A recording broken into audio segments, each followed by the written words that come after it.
de políticos que se han visto involucrados en los últimos años en conflictos con la justicia, pero que siempre tienen una razón, y es que existe una persecución en su contra, no porque exista, según ellos, alguna violación a las leyes. Vamos a ver este trabajo. Eso producto de que la presidenta de la Cámara de Cuentas quería que Bienes Nacionales le valorara 258.226 metros cuadrados, es decir, unas 400 tareas de tierra del Cachón de la Rubia, por más de 500 millones de pesos. Y nosotros no accedimos nunca a eso. Propio del ambiente del estiércol politiquero en que estamos sumidos en la República Dominicana. Los empresarios dominicanos me pidieron hacer la entrega de los cheques al señor Toledo como aporte a su campaña. Y reitero que dentro de esos aportes que entregué al señor Toledo, no hay ningún aporte correspondiente a compañías de mi propiedad. En beneficio del menor, hemos llegado a un acuerdo satisfactorio. Eso es todo. Muchas gracias. ¿En qué consiste ese acuerdo? No, está bien, hemos llegado a un acuerdo satisfactorio que beneficia al menor, que es lo más importante. ¿Cuánto se ofrece? Gracias. ¿Tu niño, verdad? Ya, gracias. Sí, mi niño, gracias. ¿Cuánto ofrece, Julio? Es mi niño, el cual lo estamos cogiendo con cariño, con amor. ¿Cómo se puede castigar a la corrupción? Mira, yo voy a hacer una brevísima reflexión. Para que cierto tipo de actuación antisocial o antijurídica pueda ser castigada, la alternabilidad en el ejercicio del poder tiene que intervenir. Valdría decir que de la única manera que se garantiza que quien tiene poder pueda ponérsele cierta restricción es siempre bajo la posibilidad de la alternancia. A ver, ¿cuántos presidentes han caído presos y en qué circunstancias? Por ejemplo, en la República Dominicana. Bueno, pues uno, pero para que eso aconteciese, tuvo que haber otra justicia nombrada por el que llegó y cierto ánimo de vendetta. El hecho de que la legislación dominicana contemple un fuero especial para juzgar las denuncias de corrupción, ¿es un privilegio? Desde el punto de vista procesal, el llamado privilegio de jurisdicción, que es aquel que establece que una jurisdicción del tribunal quizás de mayor rango sea el que conozca las causas penales contra funcionarios de determinada jerarquía, sea más bien un perjuicio desde el punto de vista procesal, porque por ejemplo si te juzgan, no tienes posibilidad de apelar ante otro tribunal de rango superior porque te juzgó el de rango superior y sería en instancia única. Desde el punto de vista procesal es un perjuicio. Pero por esa dinámica de la que yo hacía referencia, de los vasos comunicantes entre las estructuras de poder, y segundo, la posibilidad de que en búsqueda de preservar su propia continuidad, el propio poder judicial se involucre en esa dinámica de complicidades y contubernios, pues a final de cuentas, para no hacerse beligerante con quien tiene la posibilidad de volver a subir al poder o que garantice tu permanencia, porque tiene un grado de vinculación con quienes te pueden auditar, con quienes te pueden sustituir, con quienes te pueden fiscalizar, pues entonces tú termines teniendo una situación también de impunidad.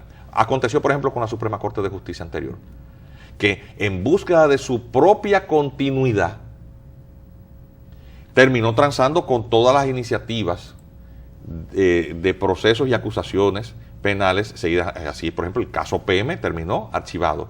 Pero asimismo, el del otro proceso del Plan Renove. Es decir, al final de cuentas se comportó igual. El Plan Renove hubo condena definitiva, pero los no condenados, lo que pasa es que algunos de los condenados fueron beneficiados con un indulto presidencial. Sí, recordemos también que, por ejemplo, en el caso de los procesos penales por crímenes contra la cosa pública del gobierno de Balaguer, en el inicio del periodo de los 10 años, que inició en el año 1986 y que llevó tras las rejas a un expresidente, a un ministro de Fuerzas Armadas, a un ministro administrativo de la presidencia y a otros funcionarios.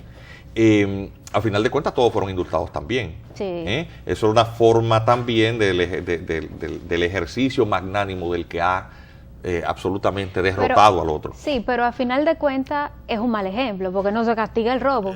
Aquí no se castiga el robo. Eso es cierto, pero obviamente el precedente, la única ventaja que queda es que el precedente queda, porque lo cierto, en el caso del expresidente Jorge Blanco, es que la condena le convirtió en un cadáver político.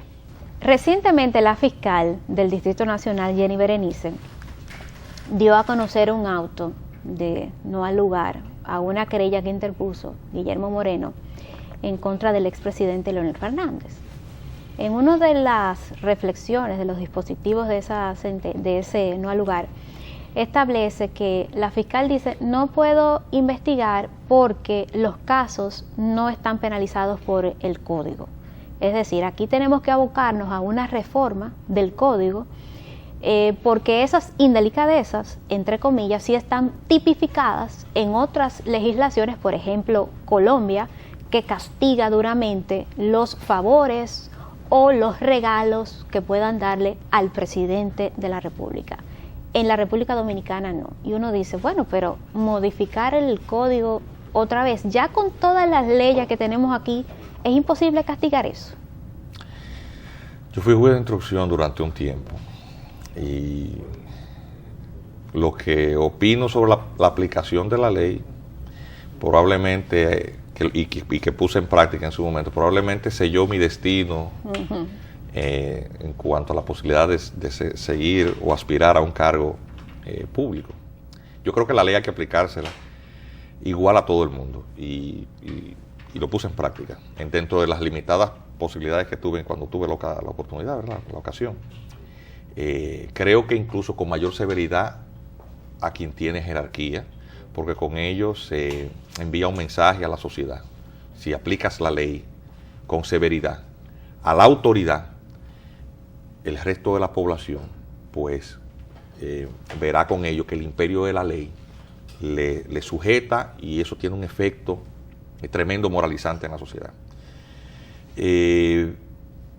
Y soy profesor universitario, tengo 27 años de ejercicio combinado, la profesión de abogado y los 11 años que serví en la judicatura. Todavía en el Código Penal, ningún funcionario puede recibir otros estipendios que no sean los del salario, salvo por las incompatibilidades propias. Esa figura se llama cohecho y todavía está en el Código Penal.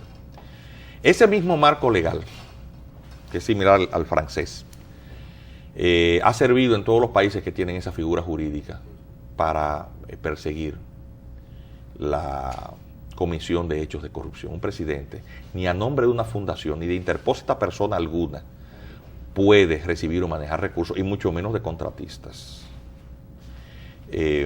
Porque no hay manera de deslindar el rol de un funcionario de altísima jerarquía con el de promotor de una actividad sin fines de lucro.